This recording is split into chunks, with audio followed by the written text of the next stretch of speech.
Okay, hi guys! Welcome to the next audio workshop of the quarter. Today is an exciting day because we're going over songwriting.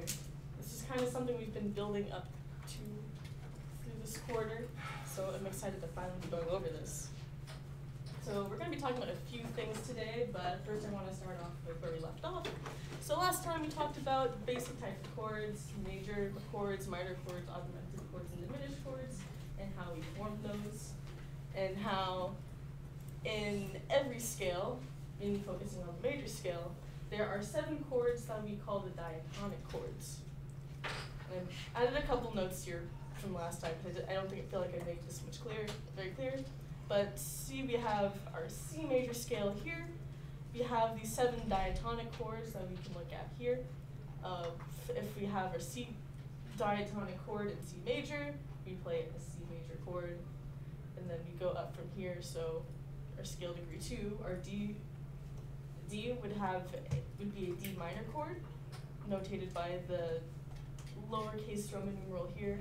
So big Roman numerals in this case, when we're dealing with chords, refer to major chords, and small Roman numerals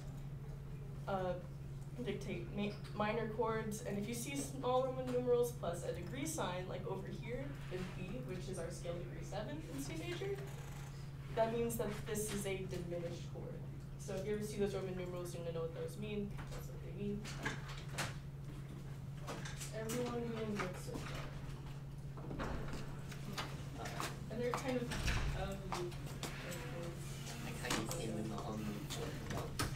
yeah, I can explain things to you afterwards. That would be nice. Alright, so now using our diatonic chords, you're going to create chord progressions. So chord progressions assist in establishing a rhythm of a piece. So if you're using specific chords in your chord progression, those hint at, oh, I'm in this key, like I'm in A major, or I'm in C minor, etc. They usually consist of like 2 to 4 different chords, at least when it comes to popular music these days. Different genres of music have specific tendencies in the chord progression. So if you're talking about pop music or EDM or anything like that people listen to commonly these days, we usually use these specific chords in our chord progressions. So we use our 1 chord, our 4 chord, our 5 chord, and our 6 chord. Is notated by these Roman numerals here. So if you were to look back at our C major scale, we would be using C major, F major, G major, and A minor. Those would be the main chords that we'd be picking from. And you don't have to use all of these chords in a chord progression, just a combination of them that generally ranges from 2 of them to all of them. Another example I wanted to put up here that doesn't really follow pop or EDM is 12-bar blues. In jazz, you have a 12-bar blues progression that's pretty common that people like to improvise over. So you pick a key and say, we're going to do 12-bar blues in B flat major, or in B flat, I should say. So you'll have 12 bars, and each bar is a specific chord. And the whole thing isn't written out here because it's not super important, but it's a pattern of 1, 4, and 5 chords. Is anyone following so far? Okay. So now that we've talked a little bit about chord progressions, we're going to jump a bit and talk about different voices in music. So when we are writing music, we have 4 different voices: bass, harmony, melody, and percussion. All these voices have different functions within a song, and we will talk about all of these in detail in the following slides. For clarification, we can think of the roles of all these the instruments that we choose as these voices that I have listed up here, and then the actual notes we string together that these instruments will play will be called lines. So if you see the word line in the following slides, that's what we're referring to. Everything so far. Cool. So first, we're going to talk about melody. It is the frontmost voice in our piece of music. So say you are listening to a pop song and there's vocals. The vocalist is singing the melody of the song. That's what I would say is like one of the more prominent examples. It's typically the loudest voice, so you're going to hear the melody louder than everything else. And it has the most interesting moving line, so there's a lot of variation in pitch and rhythm. So as we'll see later, there are more different tendencies in other voices you will see, but the melody is the most interesting one. It catches your ear because it's so interesting. And typically incorporates the highest pitch notes in a piece. This isn't always true, because you have things like tuba concertos, and tubas have a very like low range when it comes to notes. But in those cases, the tuba is actually the most prominent instrument because they have the melody. So typically the highest pitch, not always.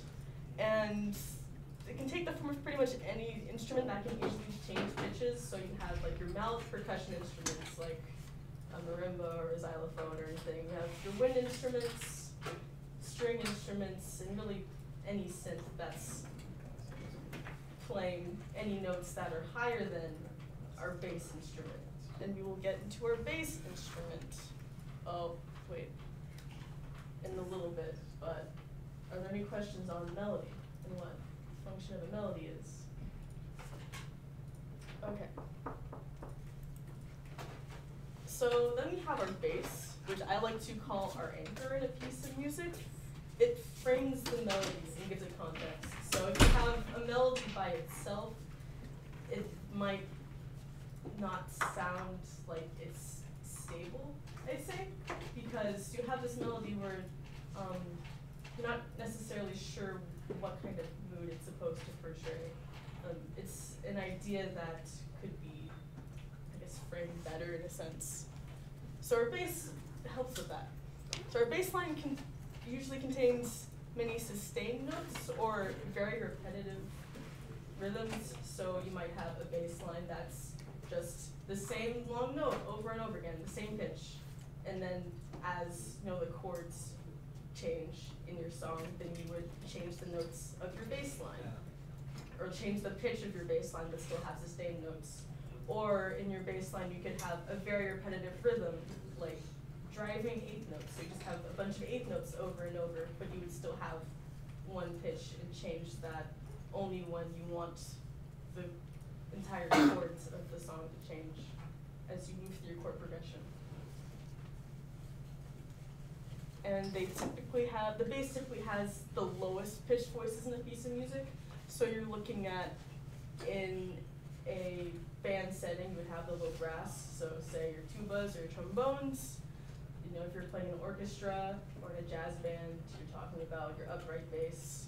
There's also bass guitar, and then bass synths would just be very low-pitched synths. This is everything sounding okay so far? Okay. So now we have harmony, which is a little trickier. It's a layer. I like to think of it as a layer. It works with the bass to provide more context for the melody. It fills the song up more, so there's more sound. It complements the bass and the melody. And it can play entire chords if you want. The difference I didn't mention when it comes to the bass is that typically with your bass instrument, you don't want to be playing chords with it because it can get messy pretty fast because of how low the notes are. So we typically leave that job up to whatever instruments we have in our harmony. So it can play entire chords if we want, based off the chord progression, of course. And it typically uses what I'm going to call mid-range pitches. It's pitches that sit above the notes that our bass instrument is playing. And you can kind of think of it as in between the bass and the melody in terms of pitch. And the harmony can be played by the same kinds of instruments that can be used to play a melody. Generally, yes. So selling through, would you never want to use the same instrument that you use for your melody on your bass line? Generally, yes. Okay. I would say. And also, having a variety of different instruments allows you to play with different qualities of sounds, which I'm going to call timbre. Different instruments have a different kind of timbre. They have a unique sound. And if all of your instruments sound exactly the same, it can get pretty messy in that sense because none of them stand out in relation to each other. So yeah. Another note I put down here is that instruments like the violin and the flute that have strictly like a high pitched range won't really be used in the harmony as much because they don't really fit that role as well. Good on that. Okay. So now we have percussion. Having percussion in a piece depends on whether or not you actually need it. So user intuition, it depends on the genre of music you're wanting to write. I'm going to say listen to music. It's one of the most helpful things you can do when you're trying to write music. You know, listen to music for reference. Say, like, see what kind of percussion you might want to use. You know, is percussion really something you want to consider using at all? So, but if you are going to use percussion, here's some little basic things I have here. So if you have a kick drum or a bass drum, those are the backbone of time in a piece of music. Kick drums and bass drums are used to establish tempo. And you know, and like rhythm, because if you don't have any sort of backbone of like what time you were in, you know, where the downbeat is, then everything in the song kind of floats around and it doesn't necessarily sound stable. Snares complement the kick. A classic example I put down here is the boom chuck in marches. So on beat 1 you'll have like the bass drum, and on beat 2 you'll have the snare, and they just do that forever and ever, and it drives the music forward. And then we have cymbals, which I say add color to your music. So suspended cymbals are really good for building tension. So you have, if you have all of your instruments, you know, building up, you know, like pitch-wise into, you know, some sort of big release, you can have a suspended cymbal to help aid with that tension. Additionally, you can have crash cymbals to aid with the release of that tension once you get there. And then the hi-hats can be used with interesting rhythms to create interesting beats. They add more flavor, and I enjoy them a lot. And also, another note, you don't always need to use standard percussion instruments when writing percussion parts. If you're using a digital audio workstation or anything like that, you can say, I'm going to take me hitting a bottle and use that as part of my percussion. And it works. It works. So experiment with the different sounds and you can make really interesting percussion parts. So is everyone good on that? Awesome. And just a little thing, if you're not super familiar with voices or anything like that, you don't have to worry about this right now, but I just want to bring up the idea of space. So in live settings, like say you have a band or an orchestra, you have every instrument in its own section. So as you can see here, this is like the layout of a concert band. So like you have the conductor here, that was 14. Oh, you have your French horns over here, and like everyone has their own section. When you're creating music in like a DAW, for example, you don't necessarily have this, right? Because you're not using real instruments. But you can emulate this effect to an extent with panning. Panning is essentially where you say, okay, instrument, you are going to play, you know, more in my left ear than my right ear, or more in my right ear than in my left ear. And you can hard pan instruments to one side or another if you want to. So that's something you can experiment with if you'd like. Any questions on that? Yes, Romy. How do we, what's the general tip for matching instruments you used for your melody to your bass line or your percussion and harmony, etc.? What do you mean by matching? Like, what's the general rule for, I guess this might be too broad of a question, but what's like a general rule for what sounds good according to the harmony, according to the melody that you have? Like,